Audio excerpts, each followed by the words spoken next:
Bonjour ou bonsoir selon le moment auquel vous m'écoutez. Dans tous les cas, je vous souhaite la bienvenue sur le podcast de Sanctuary Reads pour l'épisode 1. Avant de commencer, je tiens à m'excuser pour la qualité de ma voix. J'ai attrapé un petit coup de froid, tout comme je réitère mes excuses par avance concernant mon accent ou ma prononciation lorsque je lirai la partie en anglais. Pour rappel, je ne suis pas originaire d'un pays anglophone. Aussi, toute correction est donc la bienvenue, tant qu'elle se fait avec politesse et bienveillance. Sans plus tarder, je vous propose d'entrer dans le vif du sujet et de poursuivre la lecture du livre que nous avons commencé, de Nimrod Matrix, Pagan's Holidays.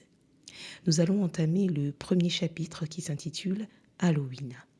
J'ai choisi de scinder ce chapitre en deux parties, d'une part afin que l'épisode ne soit pas trop long et d'autre part pour nous laisser le temps d'assimiler les informations que nous allons découvrir aujourd'hui.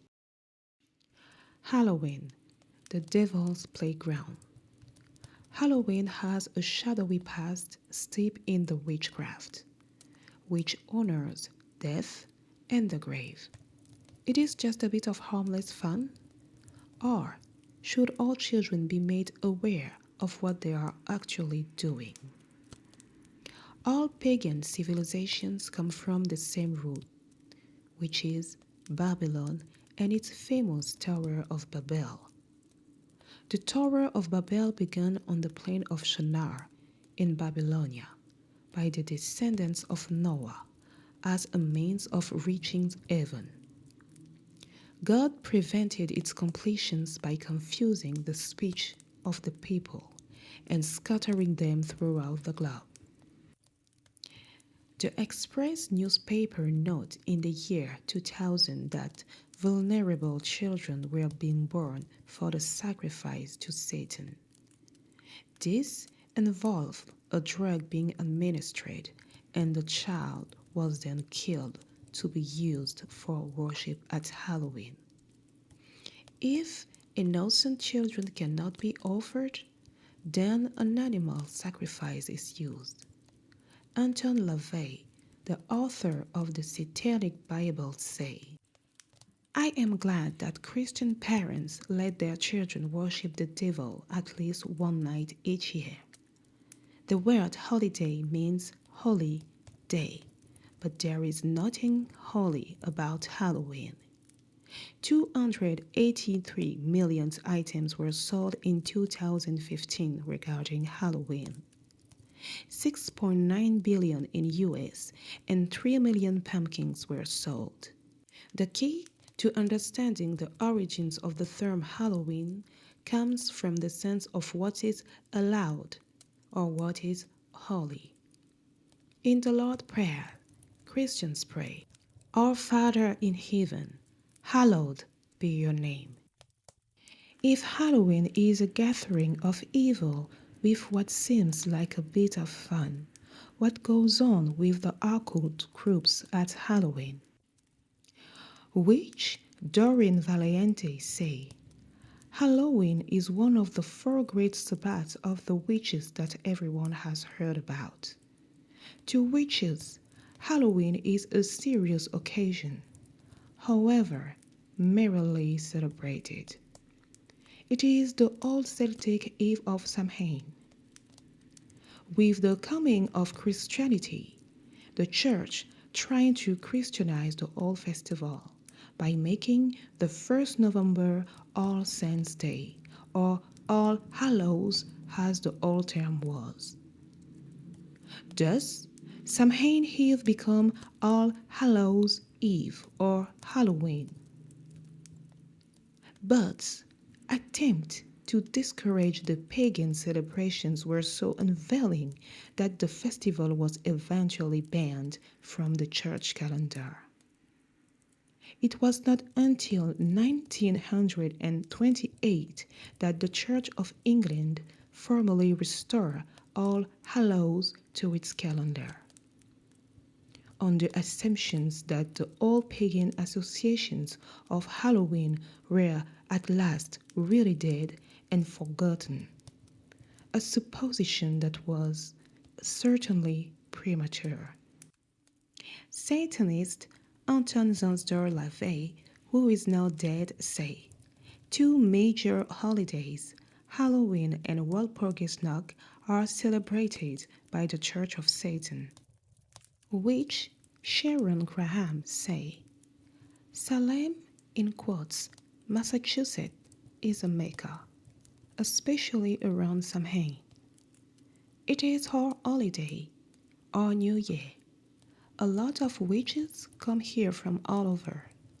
It was clear that Halloween was a very important day for vampires. Also, many in the Gothic movement assemble at the graveyards on Halloween for their bizarre celebrations. The Voodoo Museum in New Orleans usually offers Halloween rituals in which people may see the true voodoo writers for this special festival event. High priest Aleister Crowley boasted, "It was an important festival, and it still is. Witches and Satanists love Halloween. Halloween generates interest around the globe in the craft. Modern day witches and Satanists still worship demon god and goddess, cast a spell, practice sexual rituals, and certain cults and groups offer animal and human sacrifice, especially babies.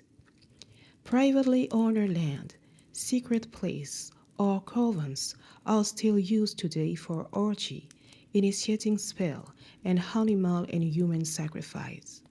Halloween costume has become sexually alluring, and cats are often sacrificed.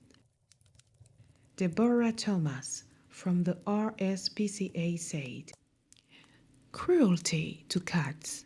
It's terrible around Halloween. There have been reports of cats taken to the woods and set on fire. Someone trying to burn horns into the head of black kitten. 275 million animals are killed each year, and we are supposed to be stewards."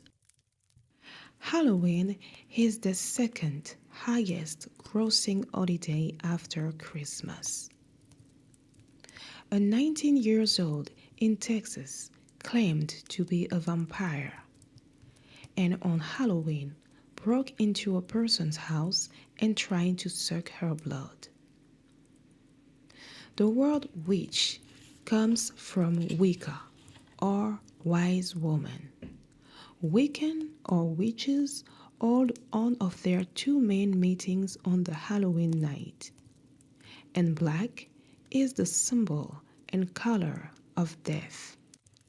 1 Corinthians chapter 10 verse 21. You cannot drink the cup of the Lord and the cup of demons. You cannot partake of the Lord's table and of the table of demons. Or do we provoke the Lord to jealousy? Are we stronger than he? The Church of Satan said, "We see this holiday as the night when the mundane folk trying to reach down inside and touch the darkness, which for Satanists is a daily mode of existence." Particularly in the United States, Halloween is a time for celebrating monster films, wearing costumes of macabre nature, and evoking the thrill of fanfare. Children, in quotes, of all ages can indulge their fantasies by donning costumes that allowed for intense role playing and the release of their demonic cores, the part of their personalities often hidden from their friends, co-workers, and families. Though there are traditions making this an occasion for recalling the dead, it has been popularized as a time to play with what historically were fears directed towards what were thought to be unquiet spirits of the departed. And the great traditional question, trick or treat, has become a means for fulfilling an indulgence in sweets, without the need to resort to the optional coercion. Satanists embrace what this holiday has become and do not feel the need to be tied to the ancient practices.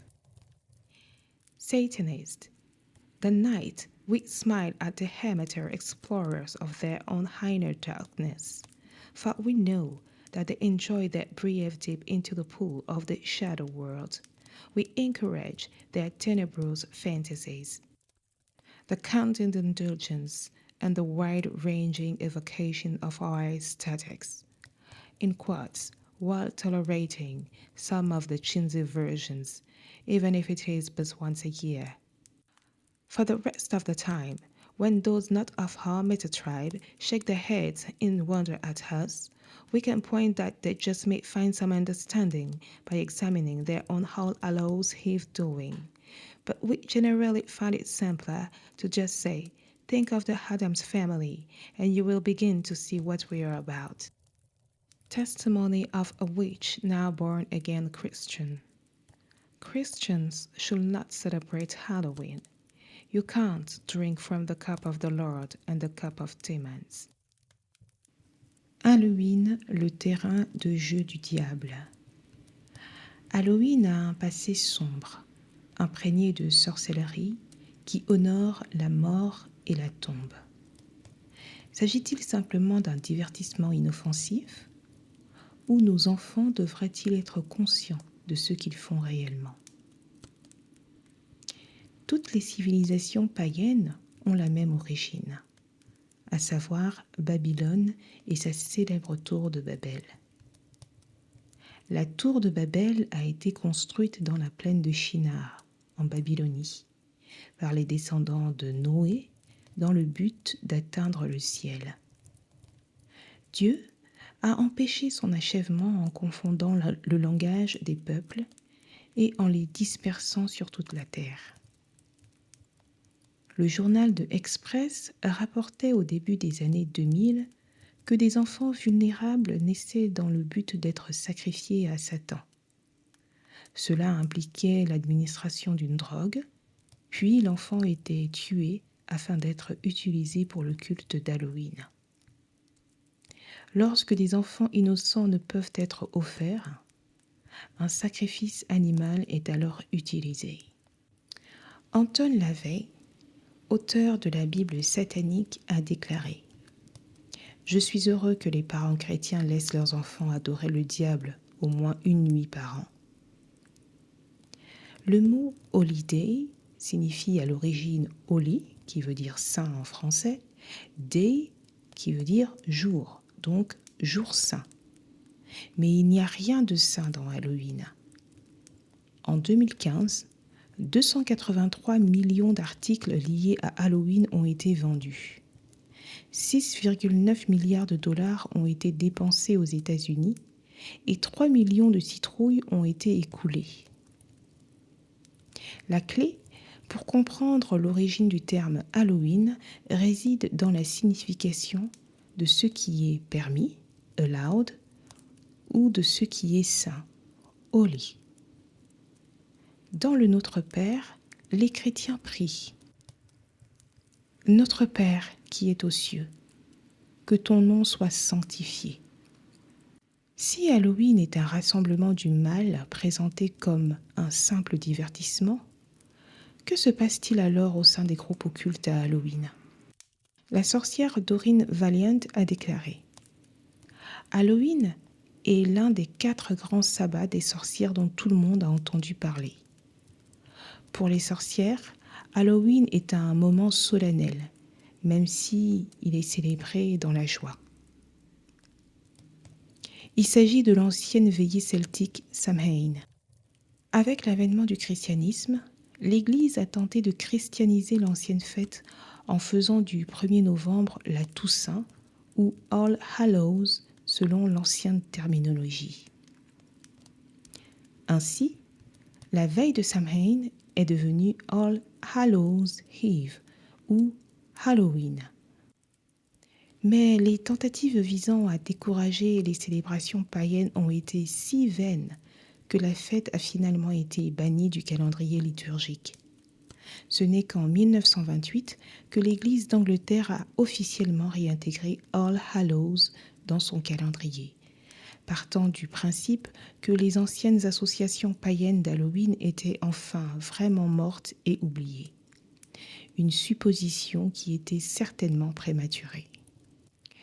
Le sataniste Anton Zansdor Lavey, aujourd'hui décédé, a déclaré « Deux fêtes importantes, Halloween et la nuit de Walpurgis, j'espère que je prononce bien, sont célébrées par l'église de Satan. »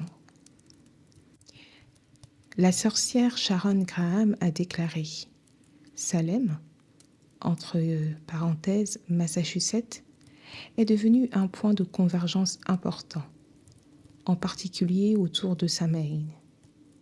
C'est notre fête, notre nouvel an, et beaucoup de sorcières viennent ici de partout. Il était clair que Halloween était un jour très important pour les vampires. De plus, de nombreux adeptes du mouvement gothique se rassemblent dans les cimetières à Halloween pour leurs célébrations bizarres. Le musée vaudou de la Nouvelle-Orléans offre généralement des rituels d'Halloween au cours desquels les gens peuvent voir les véritables rites vaudous lors de cet événement spécial. Le grand prêtre Aleister Crowley se vantait. C'était une fête importante, et elle l'est toujours. Les sorcières et les satanistes aiment Halloween. Cette fête suscite dans le monde entier un intérêt croissant pour leur pratique. De nos jours, les sorcières et les satanistes vénèrent toujours les dieux et déesses démoniaques, jettent des sorts, pratiquent des rituels sexuels, et certains cultes et groupes offrent des sacrifices d'animaux et d'êtres humains, en particulier des bébés. Des propriétés privées, des lieux secrets ou des cercles de sorcières sont encore utilisés aujourd'hui pour des orgies, des rites d'initiation et des sacrifices d'animaux et d'êtres humains. Les costumes d'Halloween sont devenus sexuellement provocants et les chats sont souvent sacrifiés. Deborah Thomas, de la RSPCA, a déclaré « La cruauté envers les chats est terrible à l'approche d'Halloween. Des cas de chats emmenés dans les bois et brûlés vifs ont été signalés. Quelqu'un a essayé de brûler des cornes dans la tête d'un chaton noir. 275 millions d'animaux sont tués chaque année. Et nous sommes censés en être les intendants ? Halloween est la deuxième fête la plus lucrative après Noël. Un individu âgé de 19 ans au Texas a prétendu être un vampire. Et à Halloween, s'est introduit dans la maison d'une personne et a essayé de lui sucer le sang. Le mot sorcière vient de Wicca, ou femme sage. Les Wiccans, ou sorciers, tiennent l'une de leurs deux principales réunions la nuit d'Halloween. Et le noir est le symbole et la couleur de la mort. 1 Corinthiens chapitre 10, verset 21. Vous ne pouvez pas boire la coupe du Seigneur et la coupe des démons. Vous ne pouvez pas prendre part à la table du Seigneur et à la table des démons. Ou cherchons-nous à provoquer la jalousie du Seigneur ? Sommes-nous plus forts que lui ? L'Église de Satan a déclaré « Nous considérons cette fête comme la nuit où les gens ordinaires cherchent à plonger au plus profond d'eux-mêmes pour rentrer en contact avec leurs ténèbres, lesquelles, pour les satanistes, constituent un mode d'existence quotidien. » Aux États-Unis en particulier, Halloween est l'occasion de célébrer les films d'horreur, de porter des costumes macabres et d'évoquer le frisson d'une peur amusante. Les enfants, entre parenthèses de tout âge, peuvent se livrer à leurs fantasmes en revêtant des costumes qui leur permettent de se glisser dans la peau d'un personnage et de libérer leur nature démoniaque. cette partie de leur personnalité souvent dissimulée à leurs amis, leurs collègues et familles.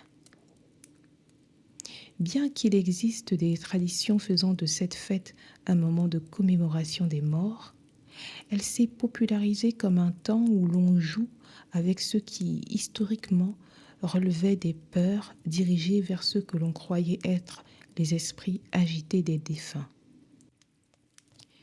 Et la question traditionnelle des bonbons ou un sort est devenue un moyen de satisfaire son envie de sucrerie, sans qu'il soit nécessaire de recourir à une contrainte explicite. Les satanistes adhèrent à ce que cette fête est devenue et ne ressentent pas le besoin de la rattacher aux pratiques anciennes. Satanistes, cette nuit, nous sourions face aux explorateurs amateurs qui découvrent leur propre côté obscur, car nous savons qu'ils apprécient leur brève immersion dans le monde des ombres. Nous encourageons leur fantaisie ténébreuse, leur indulgence sucrée et l'évocation multiple de notre esthétique. Entre parenthèses, tout en tolérant certaines versions kitsch. Même si cela ne se produit qu'une fois par an. Le reste du temps, lorsque ceux qui n'appartiennent pas à notre métatribu secouent la tête en nous regardant avec étonnement, nous pouvons leur faire remarquer qu'ils pourraient mieux nous comprendre en examinant leurs propres pratiques lors de la veille de la Toussaint. Mais généralement, nous trouvons plus simple de nous contenter de dire « Pensez à la famille Adams » et vous commencerez à comprendre qui nous sommes. Témoignage d'une sorcière devenue chrétienne. Les chrétiens ne devraient pas célébrer Halloween. Vous ne pouvez pas boire dans la coupe du Seigneur et dans la coupe des démons. Fin de la lecture de la première partie du premier chapitre, Halloween. Avant de passer à la suite, je vais expliquer brièvement quelques mots-clés qu'on a rencontrés. Je reste volontairement succincte, néanmoins vous trouverez davantage de détails dans le descriptif si vous souhaitez approfondir. Samhain, c'est une fête celtique marquant la fin de l'année agricole et le début de la saison sombre. Elle est célébrée autour du 31 octobre, 1er novembre. Wicca, c'est une religion néo-païenne moderne inspirée de la tradition ancienne qui est centrée sur la nature, les cycles saisonniers et certains rituels. Witch, donc qui est le terme en anglais générique pour désigner sorcière. Halloween, contraction de All Hallows Eve, donc voilà, l'équivalent Toussaint. High Sabbath, ce sont des principales fêtes du calendrier païen Wicca, qui est lié au cycle de la nature, et Samhain en fait partie de ces fêtes. Walpurgisnacht, c'est une fête païenne européenne du printemps. Je pense qu'elle est célébrée à confirmer, mais dans la nuit du 30 avril au 1er mai. Comme d'habitude, que faut-il retenir de cette première partie du chapitre ? Eh bien que l'auteur présente Halloween comme une fête ayant des origines païennes et occultes, et non comme un simple divertissement moderne. Il relie Halloween à des traditions anciennes, Samhain, sorcellerie, culte païen, qu'il estime incompatibles avec le christianisme. Il affirme que Halloween est une date importante pour les sorciers, les Wiccans et les satanistes, et appuie cela par des citations de figures occultes ou satanistes, des témoignages, des déclarations attribuées à des organisations ou individus.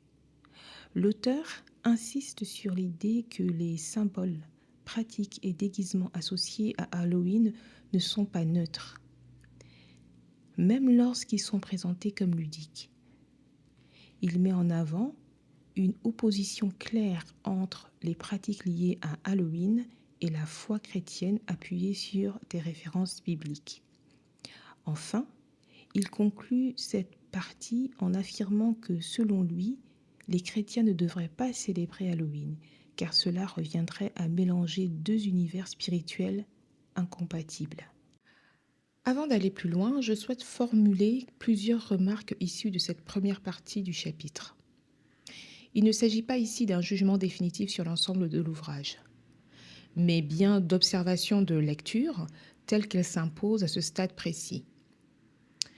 Dès cette première partie, plusieurs éléments de forme sautent aux yeux et influencent la lecture. Je les note ici, tout en restant attentive à la suite du chapitre. La première chose qui frappe concerne la structure éditoriale du livre. Les chapitres ne sont pas clairement annoncés selon une codification classique. Il n'y a pas de mention explicite de chapitre 1, chapitre 2, etc. La transition entre les différentes thématiques semble reposer essentiellement sur des éléments visuels, illustrations, images symboliques qui font office de repères implicites.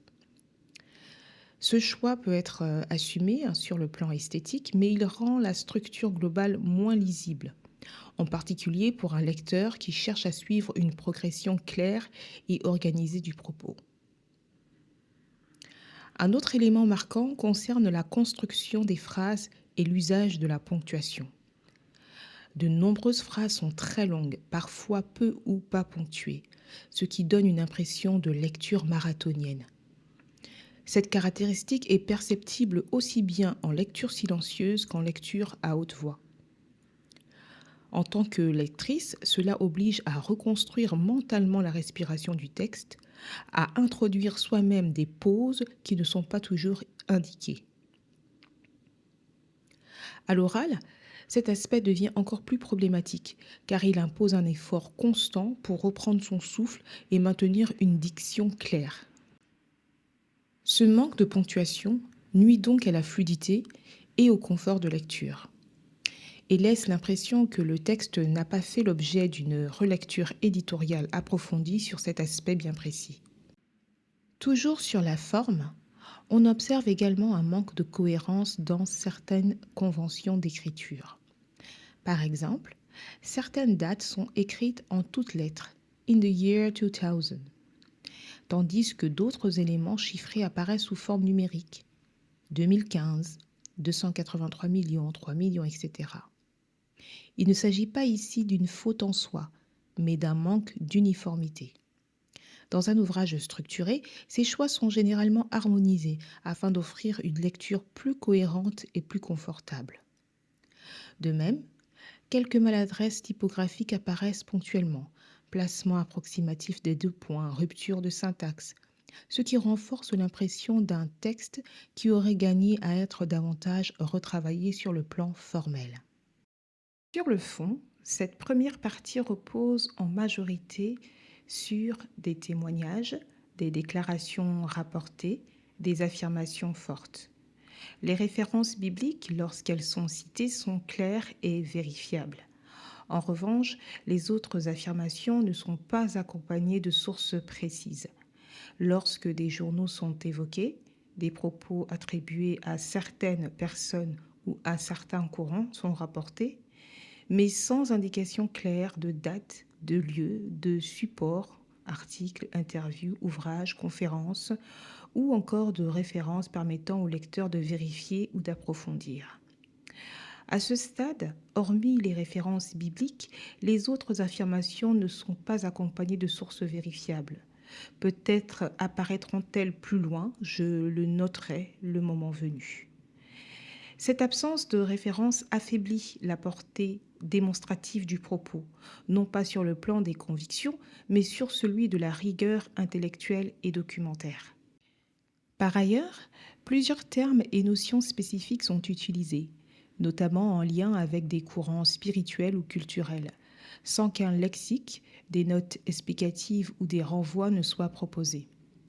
Pour un lecteur non familier de ces concepts, cela peut générer des zones d'incompréhension ou nécessiter des recherches parallèles constantes. Un simple dispositif d'accompagnement de type note de bas de page, glossaire succinct, aurait renforcé la clarté et l'accessibilité de l'ouvrage. Enfin, sur le plan du contenu et toujours à ce stade précis du chapitre, l'apport informationnel reste relativement limité pour un lecteur déjà un minimum documenté sur le sujet. Les éléments présentés constituent une base introductive qui peut être pertinente pour une personne découvrant ces thématiques. En revanche, pour un lecteur ayant déjà effectué des recherches préalables, même modestes, les informations apparaissent en grande partie connues, sans approfondissement particulier ni mise en perspective nouvelle. Cela ne constitue pas un jugement définitif, mais bien un ressenti provisoire qui devra être confirmé ou nuancé à la lumière de la suite du chapitre. Pour conclure de façon provisoire, je vous dirais que ces remarques ne visent ni à disqualifier l'ouvrage, ni à en nier l'intention. Elles traduisent simplement une expérience de lecture attentive à un moment donné du texte. Je poursuivrai donc la lecture du chapitre en gardant ces éléments à l'esprit afin de voir si la suite vient enrichir, structurer ou approfondir ce qui est ici amorcé. Nous sommes arrivés à la fin de ce premier épisode. J'espère que vous en avez apprécié le contenu. N'hésitez pas à partager vos remarques et réflexions dans les commentaires.